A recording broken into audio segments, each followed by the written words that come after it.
Sometimes life takes everything from you, only to give you back something even greater, but only if you're brave enough to stay. This is the story of a simple woman the world tried to forget, and the struggling single dad who chose to remember her when it mattered most. If stories about resilience, kindness, and second chances speak to your heart, I invite you to subscribe to our channel. Together, we'll travel through tales that remind us, sometimes the smallest acts of courage can open the biggest doors. Now, lean in. Let's return to a quiet coastal town, where an old inn stood waiting, a broken heart dared to hope again, and love found its way home.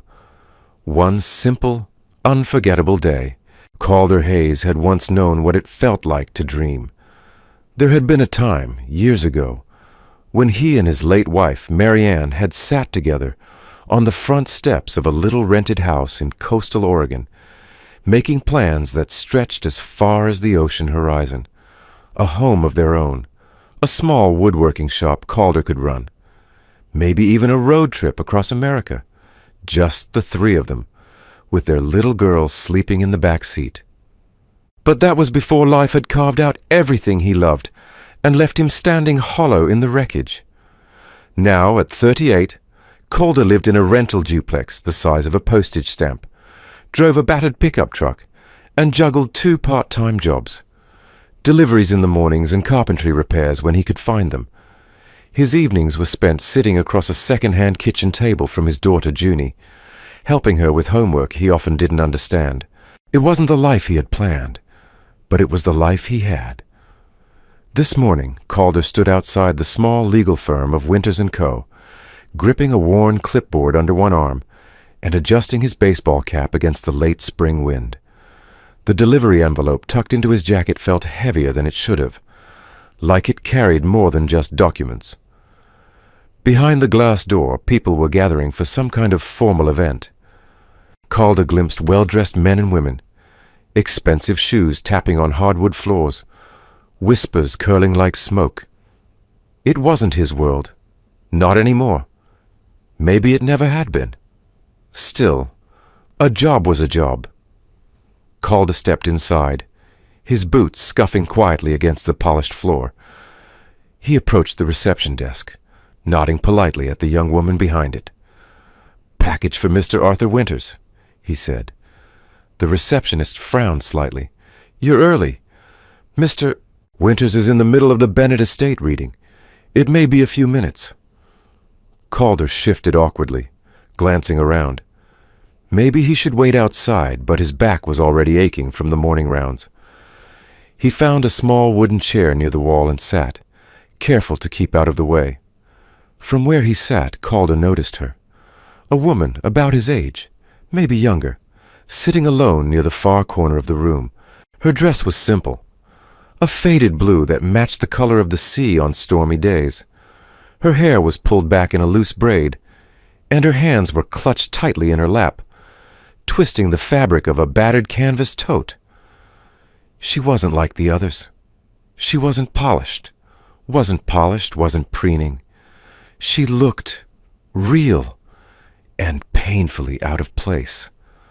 The others barely masked their disdain, snide glances, smirking whispers behind manicured hands. Calder recognized the dynamic instantly. He'd lived it too many times growing up poor in a wealthy town. He knew exactly how it felt to be invisible, except when someone needed a target to mock. The lead attorney, Mr. Winters himself, a tall man with silver hair and a booming voice, cleared his throat. "We are gathered today for the final reading of Mr. Ellis Bennett's will." A ripple of anticipation moved through the room. Mr. Winters began listing beneficiaries. A grandson received the classic car collection. A niece inherited the beachfront condo. A family friend received the library of rare books. Then came the last name, Sutton Clark. The room fell into a stunned silence. All eyes swung toward the woman in the corner. Her face flushed crimson. She looked as though she wished the ground would swallow her whole. Winters continued, his voice steady. To Miss Sutton Clark, Mr. Bennett leaves the property at 231 Harbor Lane, the Sea Breeze Inn, along with the entirety of the attached savings account. Someone, a well-dressed man near the front, actually laughed aloud. "You're kidding," he said. An elegant woman in pearls added with a sneer, "The maid gets the inn. How fitting." The laughter spread, a sour, curling thing that filled the room. Sutton sat frozen, her hands white-knuckled around her tote, her eyes shimmering but unblinking. Calder felt something rise hot and hard in his chest. He knew this dance too well. The smug cruelty, the way people stripped others of dignity with nothing more than a few careless words. Before he could think better of it, Calder stood. The room quieted, stunned into attention. Calder's voice was calm but unshakable. "Maybe she doesn't have the right shoes or the right jewelry," he said. "But maybe, just maybe, she has something you all lost a long time ago." The attorney blinked. The crowd bristled. Calder tipped his cap slightly toward Sutton and added, "Character." The word landed like a stone thrown into still water. Mr. Winters cleared his throat, shuffling papers nervously. "I can assure everyone that the will was properly witnessed and filed. Mr. Bennett's wishes are legally binding." The gathering began to break up, sullen and muttering. Calder turned to go, feeling Sutton's wide, startled eyes follow him. As he reached the door, a small hand tugged at the hem of his jacket. He looked down to find Junie, clutching her worn backpack, staring up at him with quiet wonder. "She looks so sad, Daddy," Junie whispered. "Why did they laugh at her?" Calder crouched to meet his daughter's eyes, the words thick in his throat. "Sometimes," he said slowly, "people laugh because they're afraid of goodness they don't understand." Junie frowned, considering this with the serious intensity only a child could muster. "Are we going to help her?" she asked simply. Calder glanced back over his shoulder. Sutton still sat there, shell-shocked, alone in a sea of cold shoulders. Maybe, Calder thought, it was time he remembered how to hope again. He ruffled Junie's hair and stood tall. "Yeah, kiddo," he said. "I think we are." The Sea Breeze Inn looked nothing like a prize. The next afternoon, Calder parked his battered truck outside the property Junie had begged him to visit. The old inn stood solemnly against the backdrop of the Pacific Ocean, its paint peeled by salt air, shutters sagging from rusted hinges. A wooden sign, faded by years of storms, swung from one remaining chain. Sea Breeze Inn, Est, 1924. Calder had half a mind to turn around. It wasn't his business, yet somehow the image of Sutton Clark, sitting so still in that crowded room, humiliated but unbroken, wouldn't leave his mind. Neither could he forget Junie's small hand tugging at his sleeve, her earnest voice asking, "Are we going to help her?" It was Junie's hope that had brought him here. Calder climbed out of the truck, adjusting his cap against the brisk wind. Junie skipped ahead, her backpack bouncing against her back, undeterred by the sagging porch or the broken windows. The front door was ajar, its frame swollen by moisture. Calder pushed it open gently. Inside, the inn smelled of old wood, salt, and a distant trace of lavender. Dust motes spun in slanting beams of light. Furniture sat draped in yellowed sheets. A grandfather clock stood silent in the corner, its hands frozen at 3:15. And there, near the front desk, was Sutton Clark. She wore the same simple dress as the day before, now layered under a cardigan too large for her slight frame. She was kneeling on the dusty floor, sorting through a box of old keys, her brow furrowed in concentration. Calder cleared his throat quietly. Sutton looked up, startled, wary, and for a moment she seemed ready to bolt. Then she recognized him, the man who had spoken up for her. Her expression softened, but confusion flickered across her face. "You're the man from the will reading," she said, rising to her feet and brushing dust from her knees. "Calder Hayes," he offered simply, stepping forward. "This is my daughter, Junie." Junie gave a shy wave. Sutton hesitated, then smiled, a small, hesitant thing, but real. "Sutton Clark," she said. For a moment the three of them stood there, the silence stretching and folding between them like fabric. Calder shifted awkwardly. "We were in the neighborhood," he said. "Thought we'd stop by. See if you needed anything." Sutton blinked, as if she wasn't sure she'd heard him right. "I don't want to be a bother," she said quickly, tucking a loose strand of hair behind her ear. "I'm sure you're busy," Junie interrupted, stepping forward boldly. "We're not busy, and Daddy's really good at fixing stuff." Calder chuckled under his breath. "Out of the mouths of babes," he murmured. Sutton's face colored faintly, but she nodded. "I could use some help, actually. This place, it's bigger than I remember." "You stayed here before?" Calder asked, curious. "Worked here," Sutton corrected. Her voice was soft but steady. "I grew up here. Sort of. Mr. Bennett took me in when I was 14. I cooked, cleaned, helped with the guests. It was the first real home I ever had." The way she said it, "first real home," wrapped itself around Calder's heart like a fist. He knew what it meant to long for a home that wasn't just walls and a roof, but a place where you belonged. "Looks like it needs some love," Calder said, surveying the cracked tiles and warped floorboards. Sutton smiled again, a little stronger this time. "It needs a miracle." Calder looked at Junie, who grinned wide, her missing front tooth making her look even more determined. "Well," Calder said, rolling up his sleeves, "you're in luck. We're pretty good at small miracles." They started in the front parlor. Calder pried open windows swollen shut by years of salt air. Sutton swept cobwebs from the corners, her movements efficient but careful, as if each piece of the inn deserved respect. Junie busied herself organizing a mountain of abandoned shoes by the door, humming off key as she worked. As Calder hammered a stubborn nail back into place, he stole glances at Sutton. She moved like someone used to being overlooked, making herself small even in an empty room. He didn't know her story, not really. But he recognized the quiet resilience in her every gesture. It was the same grit that had kept him going when the world seemed intent on breaking him.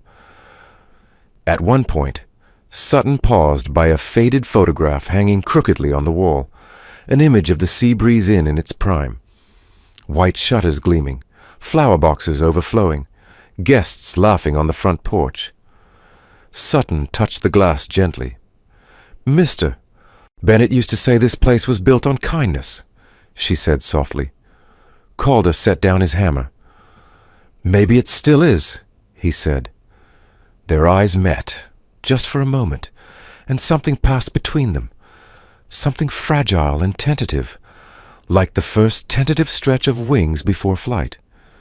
Junie broke the spell by trotting up, her arms full of dusty board games. "Look what I found!" she exclaimed. Sutton laughed, an unguarded musical sound that lit up the room more effectively than any light fixture. Calder couldn't remember the last time he'd heard someone laugh like that, without bitterness, without fear.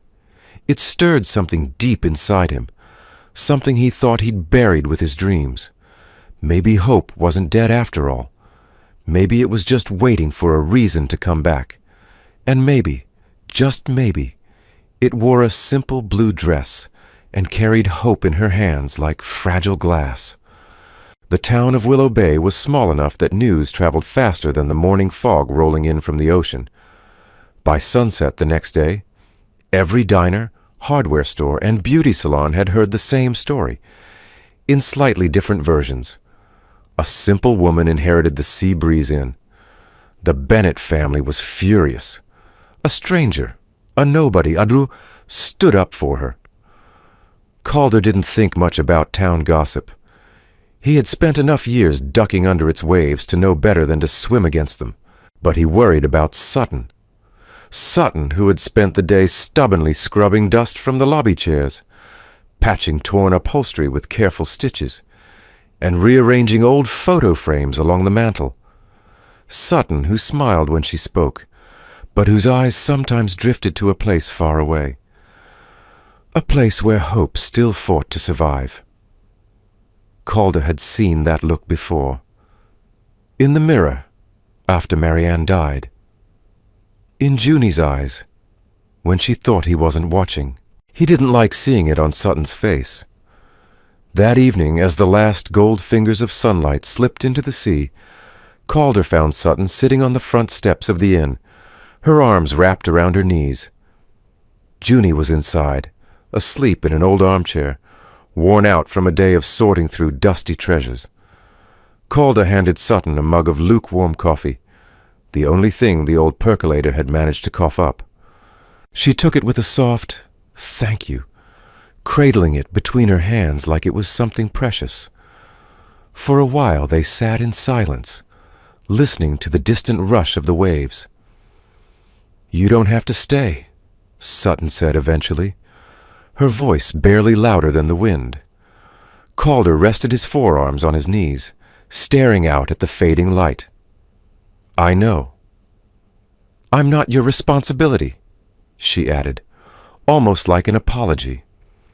He looked at her then, really looked, at the way her shoulders curled in as if to make herself smaller, at the way she twisted the ring on her finger. Not a wedding band, but a cheap silver band, worn thin with time. "No," Calder said slowly, "you're not." He let the words hang there, honest and heavy. "But sometimes," he continued, "people show up when you need them. Not because you deserve it, not because you earned it, just because." Sutton swallowed hard, blinking against the sting in her eyes. "Thank you," she whispered. Calder shrugged, uncomfortable with the weight of gratitude. He wasn't a hero. He was just a man trying to make sense of a world that didn't always make sense. They watched as the first stars pricked holes in the indigo sky. Inside the inn, the old clock chimed 8, a hollow, echoing sound that carried a kind of stubborn hope.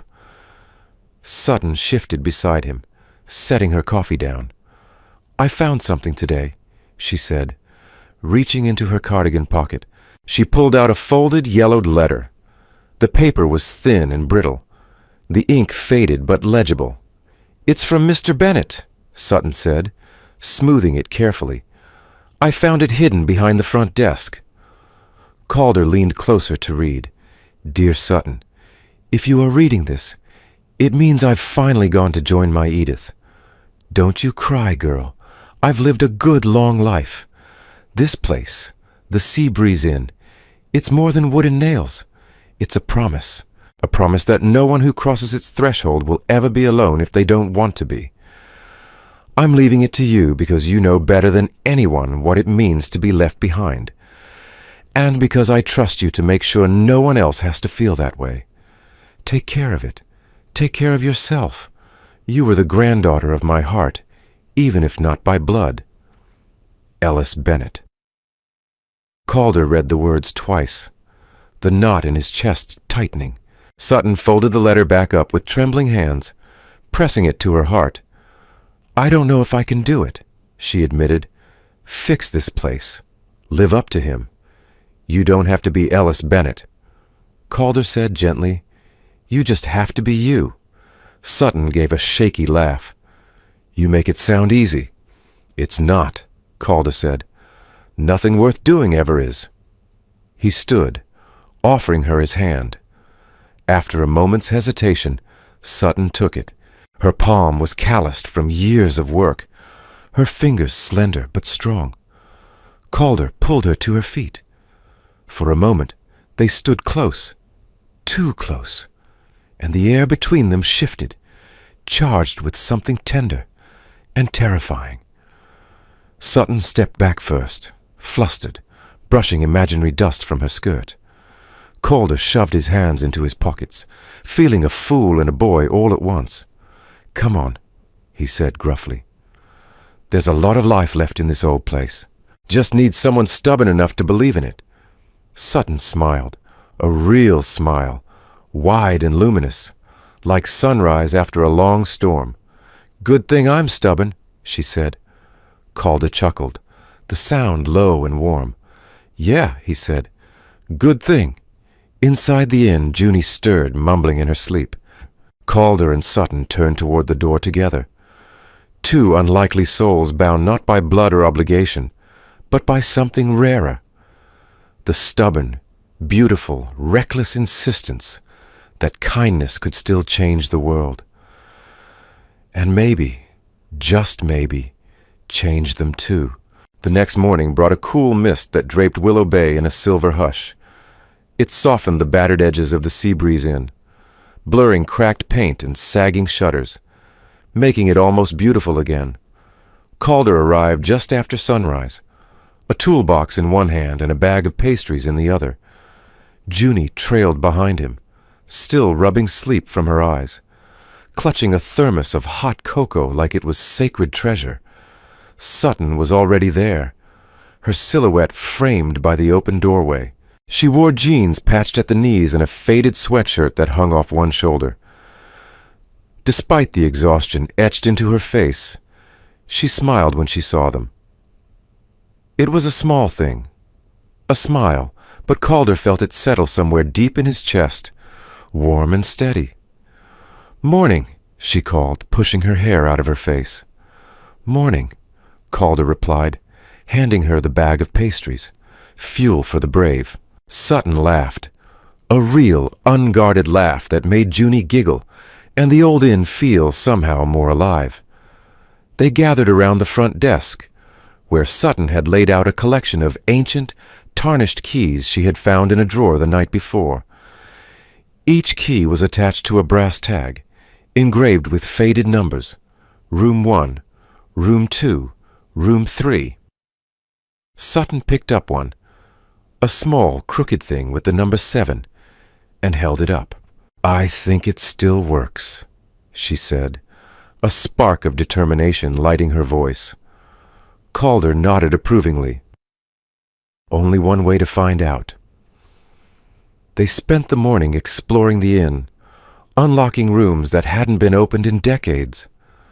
Some revealed nothing more than dust and broken furniture. Others, treasures hidden beneath years of neglect. In Room 3, Junie found a hand-carved rocking horse. In Room 5, Sutton uncovered a chest filled with faded quilts, each stitched with intricate patterns and initials. In Room 7, the room Sutton had chosen, they discovered a wall lined with old photographs. Mr. Bennet smiling with guests, children chasing each other across the lawn, couples posing under the arbor. Life. Real, messy, beautiful life. Sutton ran her fingers lightly over the frames, her throat tightening. "Mr. Bennet used to say that every guest who stayed here left a little piece of their story behind," she said quietly. Calder, standing beside her, understood more than she knew. He thought of all the places he'd left pieces of himself over the years.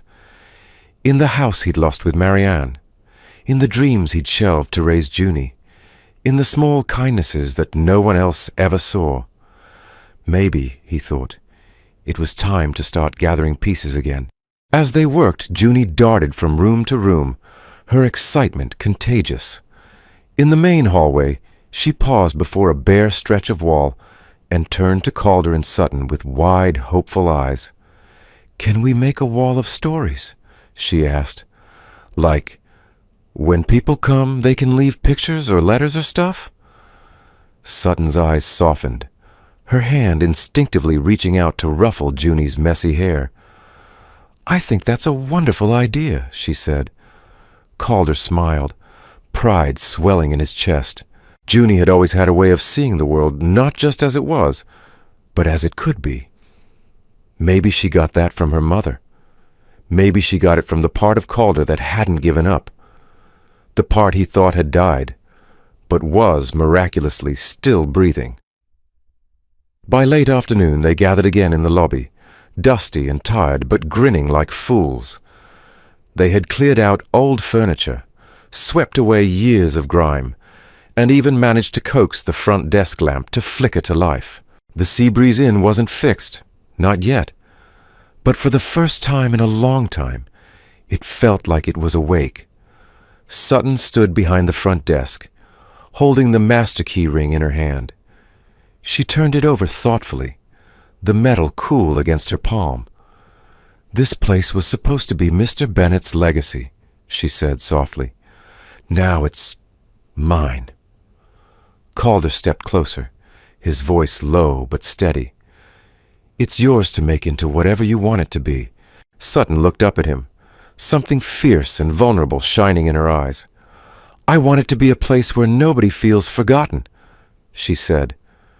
"Where nobody feels like they're less because they don't have fancy clothes or money or the right last name." Calder nodded, the lump in his throat making it hard to speak. "You'll do it," he said simply. "You already are."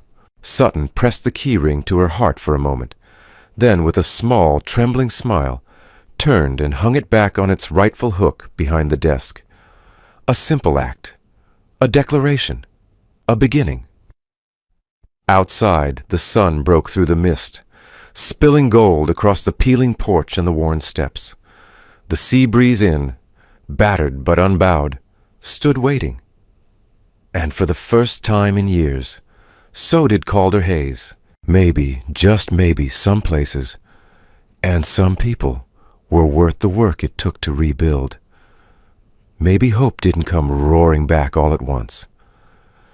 Maybe it crept in quietly, room by room, story by story. And maybe the first door you unlocked wasn't the door you walked through, but the one you opened in your own heart. By the third day, the Seabreeze Inn was beginning to look less like a forgotten relic, and more like a sleeping giant slowly waking up. Fresh air chased out the mustiness of years.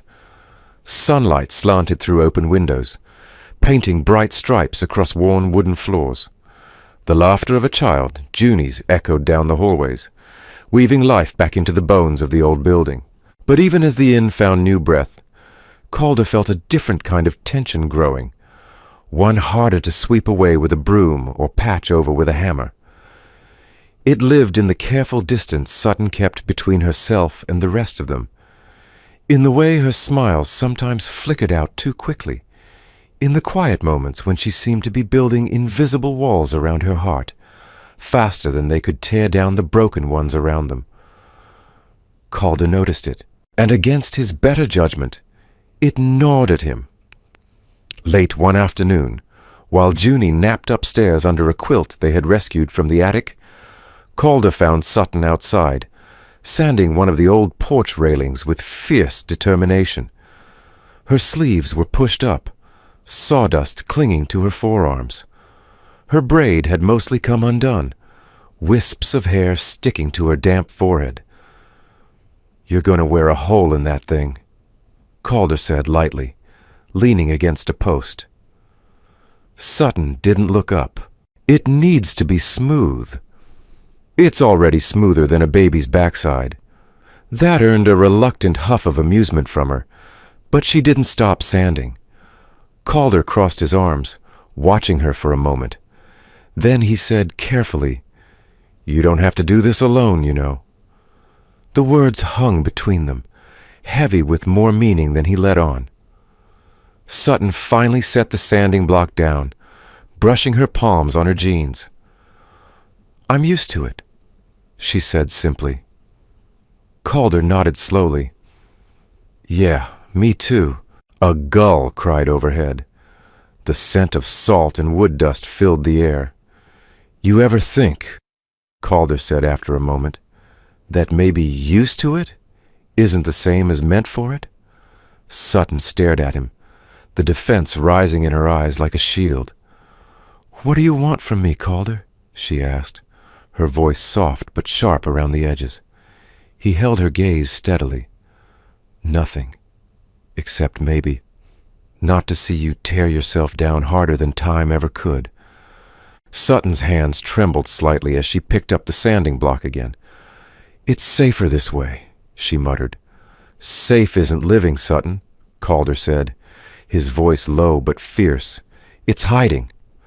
The words landed harder than he intended. He saw the flinch she couldn't quite hide.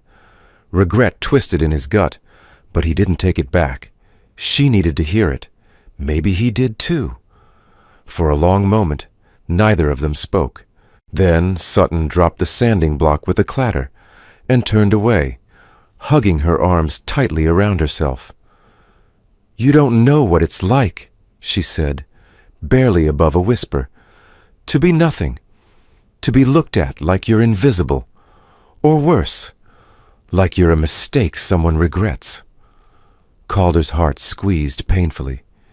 He crossed the distance between them slowly, carefully, like approaching a wounded animal. When he was close enough to touch her, he didn't. Instead, he said quietly, Yeah, I do. Sutton turned her head slightly, just enough to see the truth in his eyes.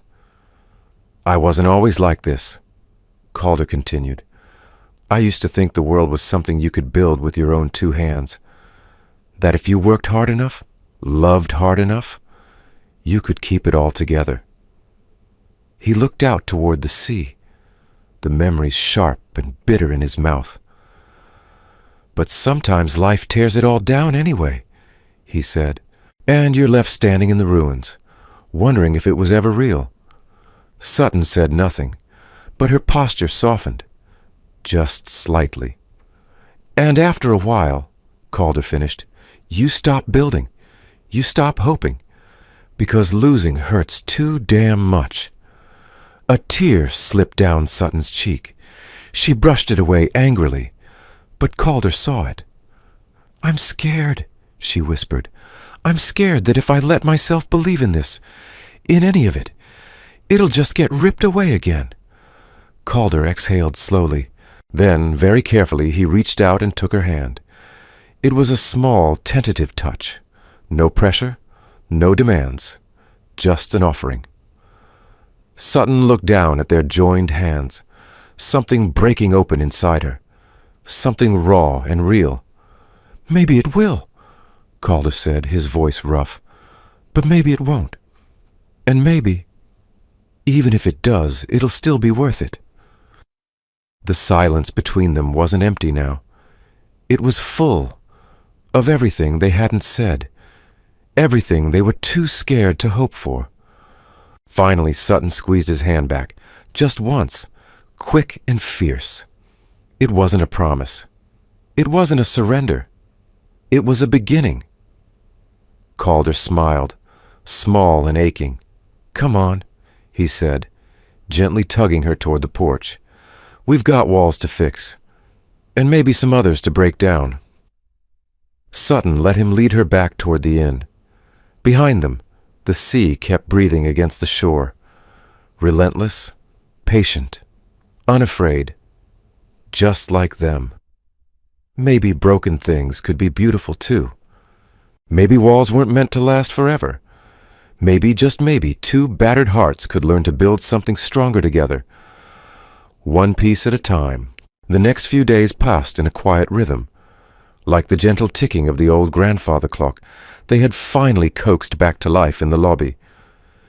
Each morning, Sutton, Calder, and Junie worked side by side, scrubbing, sanding, repairing, breathing hope into the sea breeze in one room at a time. Each evening they sat together on the sagging front porch, sipping coffee or cocoa, letting the salt air and starlight weave them closer without words. But even amid the laughter and light-hearted teasing, Calder sensed an undercurrent, something fragile and trembling just beneath the surface. It wasn't fear anymore. It was something riskier. Hope. Hope was dangerous. Hope asked you to believe in things you couldn't control, in people you couldn't protect from leaving.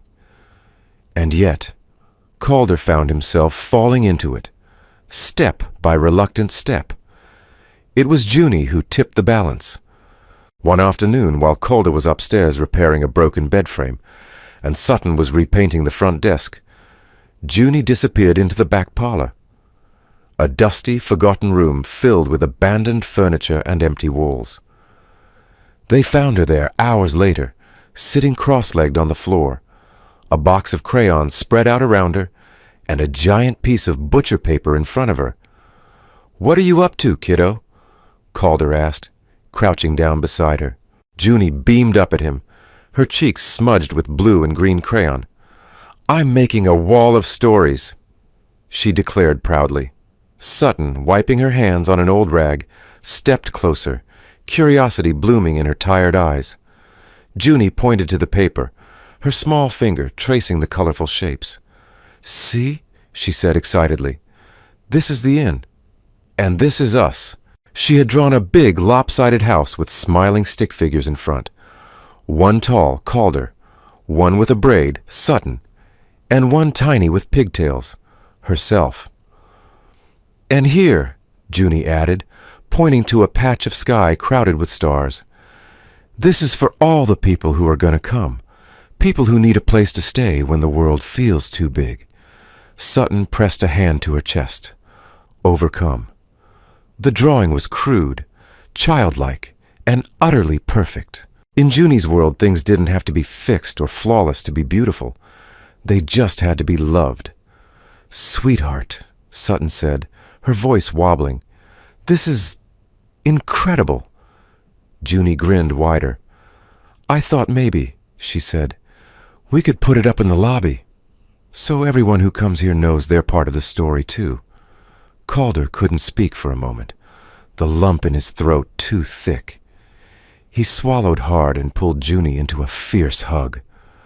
"You," he said into her messy hair, "are the best kind of dreamer." Junie giggled and hugged him back. Later that evening, after Junie had fallen asleep, curled up on the old sofa with her crayon box clutched in one hand, Calder and Sutton sat together on the porch, watching the last light fade from the sky. Sutton held the drawing in her lap, running her fingers over the wrinkled paper, as if memorizing every line. "She sees it so clearly," Sutton said softly. "What this place could be, what it already is." Calder nodded. "Sometimes kids see the truth better than we do." They sat in comfortable silence for a while, the night air cool and clean around them. Then Sutton said, almost too quietly to hear, "I never thought I'd have a family."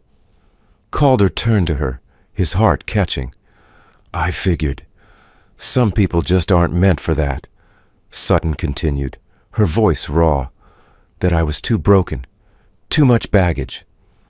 Her fingers tightened around the edges of Junie's drawing. "But being here," she said, her eyes shining with unshed tears, "with you two, it feels like maybe there's a place for me after all." Calder didn't think. He simply reached out and took her hand.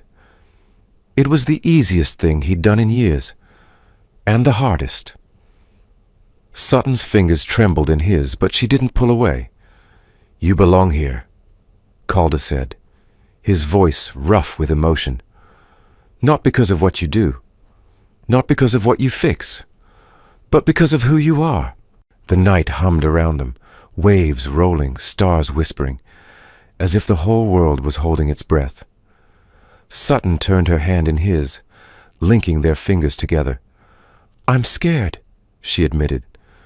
"Me too," Calder said. She laughed then, a shaky, beautiful sound, and leaned her head lightly against his shoulder. They stayed that way for a long time, two weary souls stitched together by the simple, stubborn miracle of choosing to believe. Not in certainty, not in promises, but in the wild, reckless hope that maybe, just maybe, they could build something new out of the broken pieces. Inside, Junie stirred in her sleep, the crumpled drawing falling from her fingers, onto the worn wooden floor. The house with 3 smiling figures stood bold and bright in the middle of the page. A messy, perfect blueprint for the future they hadn't dared dream of yet. And somewhere deep inside both Sutton and Calder, a door creaked open. A door that had been closed for too long. A door that led, not to endings, but to beginnings. The first sign of trouble came wrapped in a navy blue envelope. It arrived one afternoon when the sun hung low and heavy over Willow Bay, turning the ocean silver and the air thick with the scent of salt and promises. Sutton found it wedged awkwardly into the mailbox out front, addressed to her in tight, aggressive handwriting.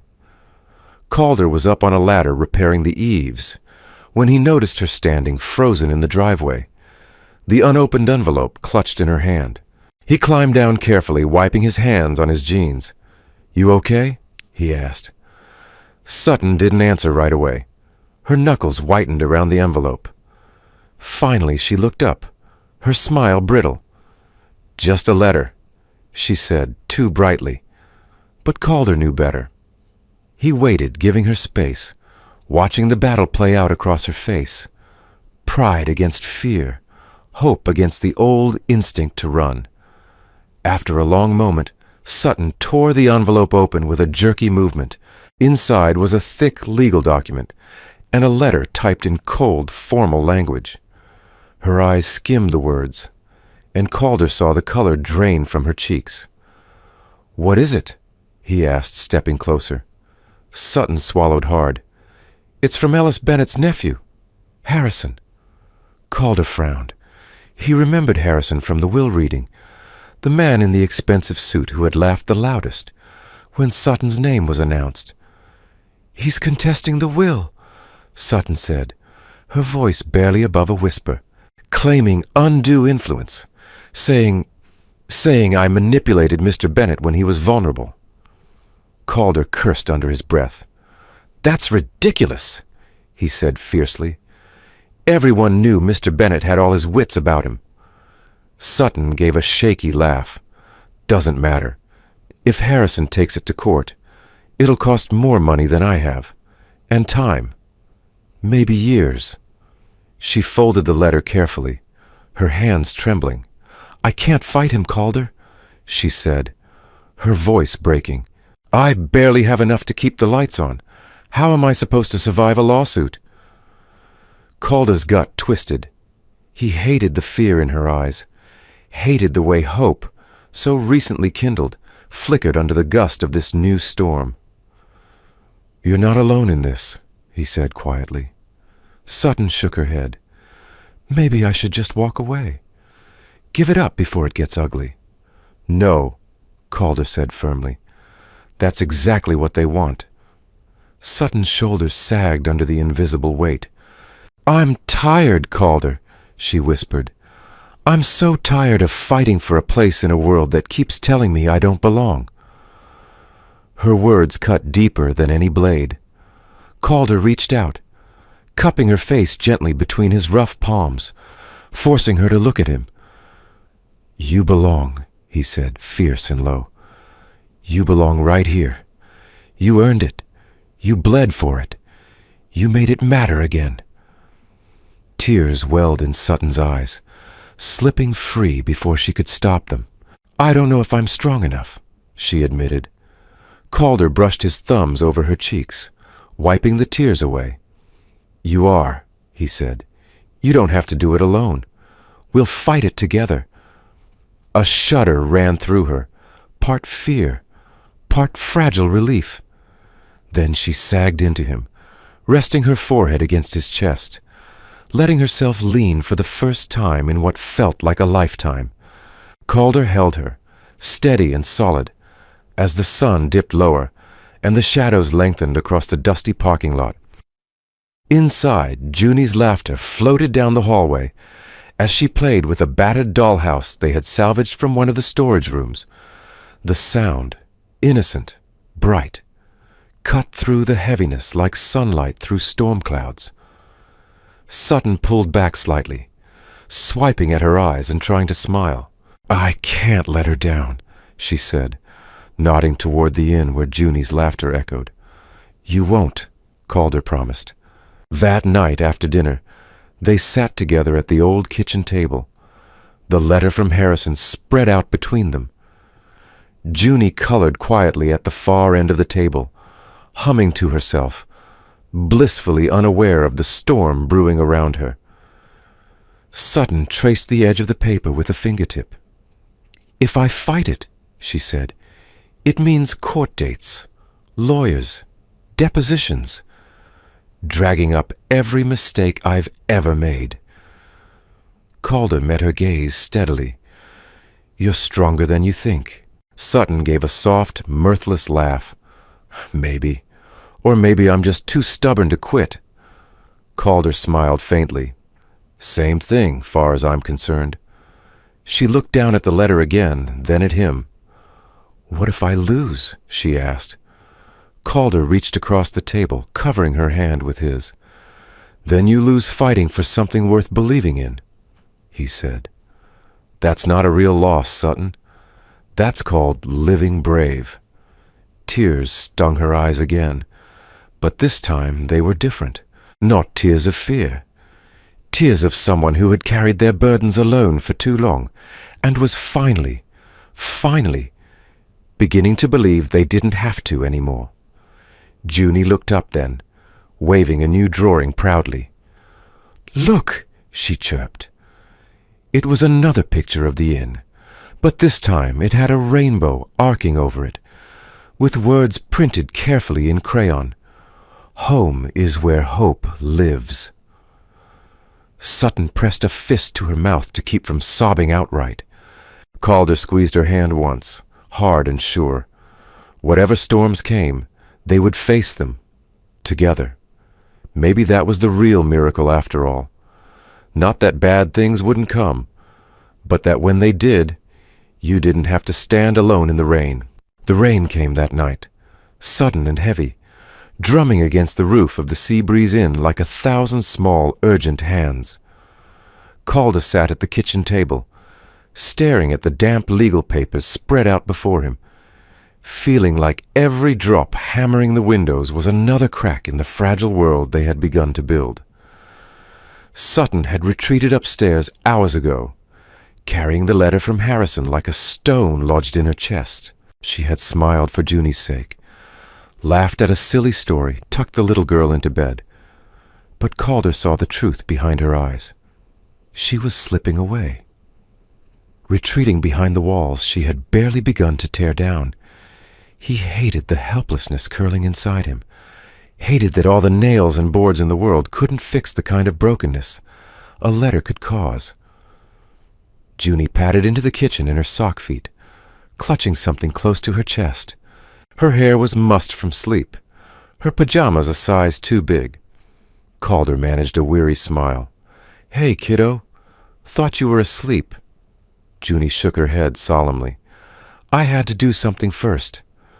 She climbed up onto the chair across from him and laid a folded piece of pink construction paper on the table. For Sutton, she said simply. Calder raised an eyebrow. What is it?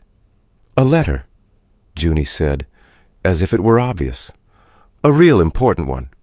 Curious, Calder unfolded the paper carefully. Inside, in Junie's painstaking block letters, was written, Dear Miss Sutton, I don't know a lot about court stuff, but I know about homes. This inn is our home now, not because of the building, because of you. You made it warm. You made it happy. You made it safe. Please don't leave. Love, Junie. The words blurred as Calder blinked hard, his throat tightening. Simple, pure, true. Everything Sutton needed to hear, and everything Calder hadn't known how to say. Can I give it to her? Junie asked, her voice small but determined. Calder hesitated, then nodded. Yes, sweetheart, you can. Sutton stood by the window of room 7, staring out into the rain. She hugged herself tightly, her forehead resting against the cool glass, her mind a storm of doubt and fear. How foolish she had been to think she could have this. A home, a family, a place where she belonged. People like her didn't get happy endings. They got eviction notices, restraining orders, cold shoulders. The knock on her door was so soft she almost missed it. "Come in," she said hoarsely. Junie slipped inside, clutching the pink letter to her chest. Without a word, she crossed the room and placed it carefully in Sutton's hands. Sutton unfolded the paper with trembling fingers. As she read, something inside her cracked wide open. A sob tore from her throat, raw, painful, cleansing. Junie, alarmed, rushed forward, wrapping her tiny arms around Sutton's waist. "I'm sorry," Junie whispered, misunderstanding. "I didn't mean to make you sad." Sutton dropped to her knees, pulling the little girl into a fierce, shaking hug. "You didn't," she choked out. "You made me brave." Junie pressed her cheek against Sutton's shoulder, her small hands patting awkwardly in comfort. "You're already brave," she said matter-of-factly. "You just forgot for a little while." Sutton laughed through her tears, the sound broken but real. Outside, the rain softened to a gentle patter. The storm was passing. Maybe, Sutton thought, so was the one inside her. She pulled back just enough to look Junie in the eyes. "Thank you," she said, meaning it with every fiber of her being. Junie grinned. "Does that mean you're staying?" Sutton's heart twisted, not with fear, but with something fierce and protective and beautiful. "Yeah," she said, voice thick but certain. "I'm staying." Junie squealed and threw her arms around Sutton's neck again. At the doorway, Calder stood silently, unseen until now. He watched them, something raw and aching filling his chest. Sutton caught his gaze over Junie's shoulder, and for the first time since the letter from Harrison had arrived, she smiled. Not the brittle, guarded smile of someone bracing for impact. A real smile. A fighting smile. Calder nodded once, his throat too tight to speak. They would weather this, together. The next morning dawned clear and bright, the storm a fading memory. Sutton found Calder on the front porch, sipping coffee from a chipped mug, watching the sun rise over the ocean. She sat beside him without speaking, pulling her knees up to her chest. For a long time they watched the waves roll in and out, steady and relentless. Finally, Sutton broke the silence. "I want to fight," she said quietly. Calder turned to her, his eyes warm and proud. "I want to fight for this place," Sutton continued. "For Mr. Bennett's memory. For Junie. For us." Calder reached over, wrapping his hand around hers. "For yourself, too," he said gently. Sutton nodded, a lump forming in her throat. "For myself, too," she echoed. The sun rose higher, bathing the inn in gold. And in that light, sitting side by side on the weathered porch of a battered but beloved inn, Sutton Clark and Calder Hayes made an unspoken vow. They would fight. They would hope. They would build. Together. 2 days later, the storm they hadn't seen coming hit. Not a storm of rain or thunder, but a storm of doubt and fear, swift and silent. It started with a single phone call. Calder was fixing the broken banister in the upstairs hallway when he heard Sutton's voice, low and tense, leaking through the cracked door of the office downstairs. He wasn't trying to eavesdrop, but the walls of the old inn didn't keep secrets well. "Yes, I understand," Sutton said, her voice tight. "I'll be out by the end of the week." Calder's hand slipped, the hammer falling from his fingers with a loud clatter. He hurried downstairs, heart thudding painfully in his chest. He found Sutton standing behind the front desk, pale and trembling, the phone still cradled loosely in her hand. "Sutton?" he asked, dread pooling in his gut. "What's going on?" She flinched like he'd struck her. I have to leave," she said, forcing the words out. "The lawyers. They're pushing for an injunction. If I stay, it could hurt the case." Calder crossed the room in 2 long strides. "You can't just give up," he said, harsher than he meant to. "I'm not giving up," Sutton snapped back, her fists clenched. "I'm trying to protect what's left." Her voice cracked on the last word. Calder softened immediately, reaching for her, but Sutton stepped back. "I'm tired of fighting battles I can't win, Calder," she whispered. "I'm tired of thinking hope is enough." She turned and fled up the stairs before he could stop her, and by the time he realized she was serious, truly serious, she was gone. The next morning, Calder woke to find Sutton's room empty. The few clothes she owned were missing. Her duffel bag was gone. Only the pink letter Junie had written sat on the neatly made bed. A silent, gut-wrenching farewell. Calder stood there for a long moment, the ache in his chest spreading like wildfire. Then he moved. He threw on his boots, grabbed his truck keys, and tore down the driveway without even stopping to tell Junie where he was going. He checked every motel in town, every diner along the highway, every back road he could think of. No sign of her. By noon, desperation gnawed at him. Sutton didn't have many places to go. No family, no friends nearby.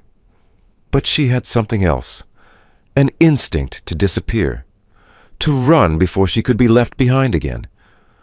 Calder gritted his teeth and punched the steering wheel. Not this time. Not if he had anything to say about it.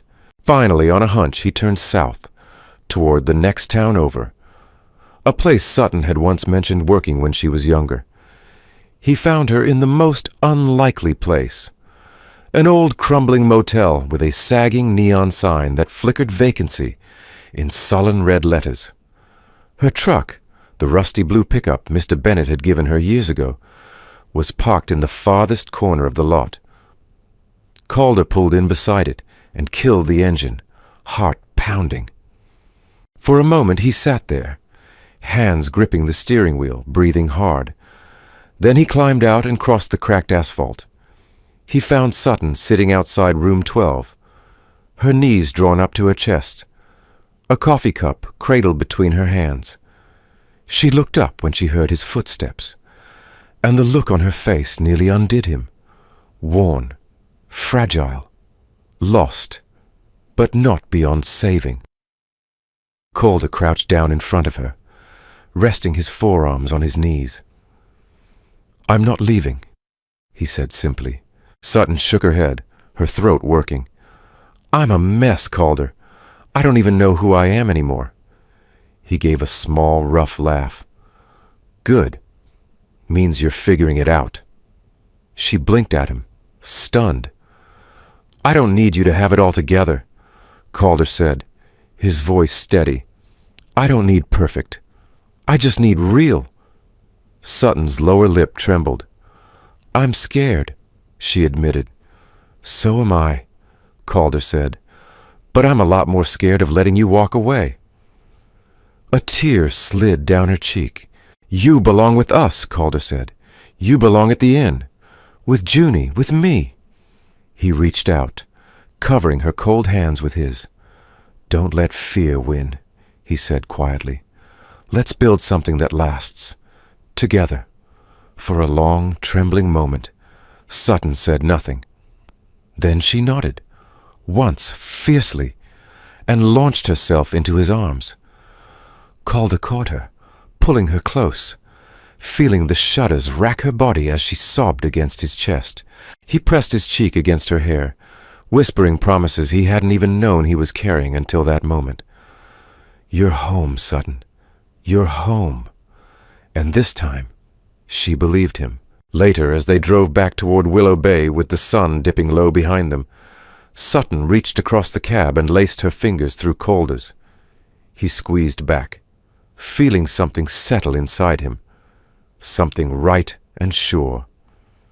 Ahead, the worn sign for the Sea Breeze Inn came into view, glowing softly against the twilight sky. The walls needed paint, the roof needed repairs, but the heart of the place, and the people who filled it were stronger than any storm. And for the first time in a very long time, Sutton Clark wasn't running. She was going home. The morning of the Sea Breeze Inn's reopening dawned bright and clear, as if the world itself had decided to celebrate.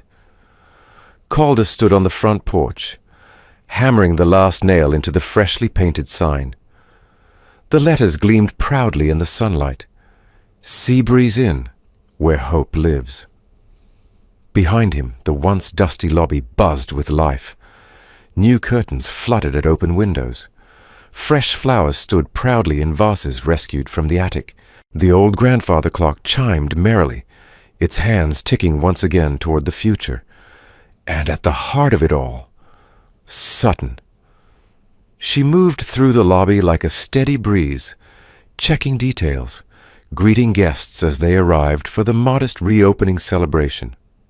There were no red carpets, no grand speeches, just neighbors carrying casseroles, old fishermen tipping their hats, and children chasing each other across the freshly mowed lawn. Exactly what Mr. Bennet would have wanted. Calder watched Sutton from a distance, a quiet smile tugging at his lips.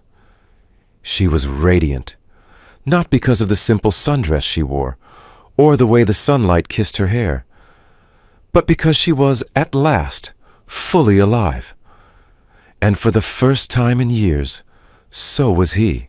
The celebration wasn't fancy, but it was full of laughter and warmth. Junie beamed as she gave homemade welcome bookmarks to the guests. Little rectangles of colored paper, decorated with crayons and glitter. "This one's magic," she whispered solemnly to an elderly woman who chuckled and promised to treasure it. In the center of the lobby, Calder had helped Sutton hang Junie's Wall of Stories. Already, people were pinning photos, postcards, and small notes onto the board. Stories beginning to weave themselves into the fabric of the inn once more. A picture of a family reunion. A postcard from a soldier stationed overseas. A thank you note from a widower who had found comfort in Sutton's kindness. The inn, battered and bruised, was breathing again. So were they. Later that afternoon, Calder found Sutton standing alone by the front window, gazing out at the ocean. He approached quietly, handing her a glass of lemonade. "You did it," he said softly. Sutton took the glass, her fingers brushing his, and smiled. "We did it," she corrected. Calder leaned against the window frame, studying her. "You know," he said thoughtfully, "you could have given up, walked away." Sutton looked down, tracing a bead of condensation along the glass. "I almost did," she admitted. "More than once." She turned to face him, her eyes bright and fierce. "But then I realized, home isn't something you find. It's something you build." Her voice wavered slightly. "And sometimes," she added, "you have to fight for it." Calder's heart swelled with something too big to name. He set his glass down and reached for her hand. "You're not fighting alone anymore," he said simply. Sutton squeezed his hand back, her smile trembling but victorious. From across the room, Junie's voice rang out. "Hey, Daddy! Miss Sutton, come see." They laughed and followed her outside, where a small crowd had gathered near the front steps. Someone, Calder suspected Junie, had convinced the mayor to come and cut a ribbon stretched across the porch. The mayor, a stout man with a red face and an infectious laugh, raised a pair of giant ceremonial scissors. "Ladies and gentlemen," he boomed, "today we celebrate not just the reopening of a building, but the rebirth of a home." The crowd cheered. Junie clapped so hard she nearly toppled over. With a triumphant snip, the ribbon fluttered to the ground. Sutton turned to Calder, her eyes shining with unshed tears. "This is really happening," she whispered. He smiled, tugging her gently closer. "It's only the beginning," he promised. That evening, after the guests had drifted home and the inn had fallen into a peaceful hush, Calder, Sutton and Junie sat together on the front steps, watching the stars blink to life above the darkening sea. Junie curled up between them, her head resting on Sutton's shoulder, a crumpled welcome bookmark clutched in her small hand. For a long time, none of them spoke. There was no need. The ocean whispered. The breeze carried the scent of salt and new beginnings, and somewhere deep inside each of them, a quiet, certain truth took root. They were no longer lost. They were found. Sutton tilted her head back, gazing at the stars. "I think Mr. Bennet would be proud," she said softly. Calder nodded, his voice thick with emotion. "Yeah, I think he is." Junie stirred sleepily, mumbling something about magic and stories and home. Sutton smiled and kissed the top of her head. Calder reached across Junie and laced his fingers through Sutton's, grounding them both in the here and now, in this messy, miraculous life they were building together. And as the Sea Breeze Inn stood proud behind them, stitched together with hope and hard work, Sutton realized something she hadn't dared believe until now. She wasn't a visitor here. She wasn't temporary. She was home. And for the first time in her life, home wasn't a place she had to fight to stay. It was a place and people fighting for her right back. Autumn came early to Willow Bay that year, brushing the town with strokes of gold and crimson, setting the trees ablaze against the endless blue sky. At the Sea Breeze Inn, the seasons turned gently. The worn floors creaked under new footsteps. Laughter echoed down the hallways, and every room, even the smallest corner, was threaded through with something precious and rare. Hope. Sutton stood in the kitchen, stirring a pot of cider on the stove, the sweet scent of cinnamon filling the air.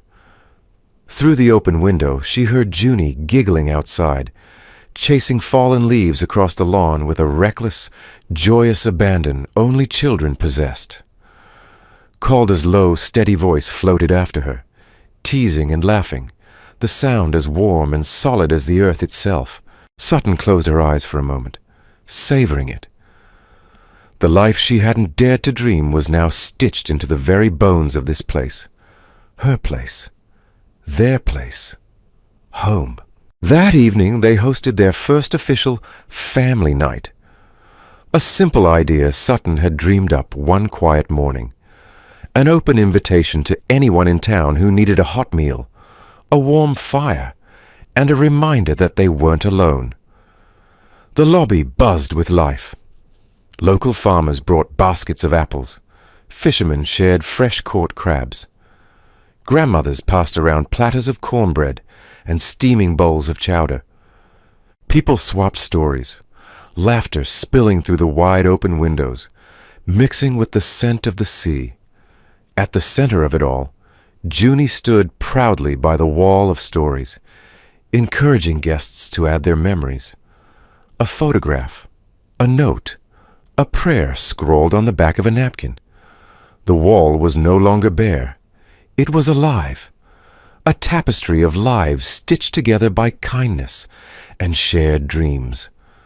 Sutton moved through the room, greeting old faces anew, her heart so full it felt almost too big for her chest.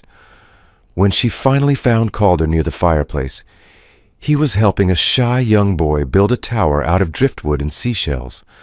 She watched them for a long moment, something tender blooming inside her. This was the man who had stood beside her when she was ready to run, who had fought for her when she had nothing left to fight with, who had taught her that sometimes love wasn't grand declarations or sweeping gestures. Sometimes love was quiet, steady, a hand reaching for yours in the dark and never letting go. Later, when the guests had drifted home and Junie had fallen asleep on the old sofa in the lobby, Calder and Sutton stepped out onto the porch together. The night air was cool and crisp, carrying the scent of salt and wood smoke. The stars stretched out above them, vast and uncountable, the ocean whispering its eternal lullaby. For a while they stood in companionable silence, watching the waves roll in and out. Then Calder reached into his pocket and pulled out a small, simple box. Sutton's breath caught. He didn't get down on one knee. He didn't make a speech. He just opened the box to reveal a delicate silver ring. Not flashy, not elaborate, but timeless and true. Like him. "I don't have much," Calder said quietly, his voice rough with emotion. "But I have this life. I have this heart. And I want to spend both with you." Tears welled in Sutton's eyes, blurring the stars. She didn't need time to think. Didn't need to weigh the risks. She knew. She had always known. "Yes," she whispered, her voice breaking. "Yes." Calder slipped the ring onto her finger, her hand still dusted with flour and paint from the day's work. And it fit perfectly. Because it wasn't about perfection. It was about belonging. It was about choosing each other, flaws and all, again and again. Calder drew her close, resting his forehead against hers. "I love you," he said, so simply it shattered her completely. "I love you too," Sutton whispered back, her voice fierce with all the life she had fought to reclaim. Behind them, the old inn stood tall against the night, its windows glowing with soft golden light. Home. Built not of wood and stone, but of second chances, stubborn hope, and the kind of love that healed even the most broken places. Somewhere inside, Junie stirred in her sleep, mumbling something about stories and magic. And outside, under 1,000 unblinking stars, 2 battered hearts finally, fully, found their way home. Together, at last. I'd love to know. Where in the world are you listening from today? It's always such a beautiful reminder that no matter how far apart we are, stories have a way of bringing us closer together. And if you feel at home here, if these stories touch a quiet place in your heart, I invite you to subscribe and stay with us. There's always a seat waiting for you, a story to share, and a little bit of hope to carry into your day. Thank you truly for spending this time with me. It's an honor to share these moments with you. Until we meet again, take care, stay kind, and keep believing in the good things still waiting just around the corner.